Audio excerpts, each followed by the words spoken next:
looking for some memorabilia. What do you have in the store?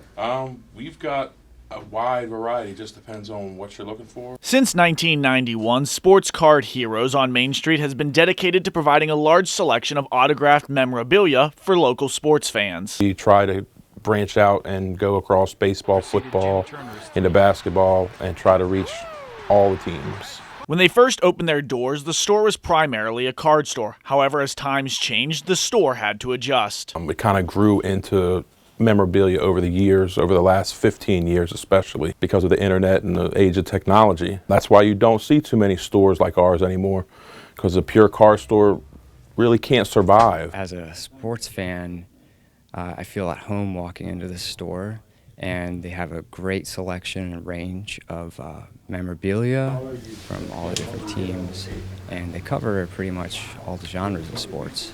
From local to national, Sports Card Heroes has just about anything that a fan can imagine, and it's right here on Main Street. For Laurel TV, I'm Nicholas Coyle.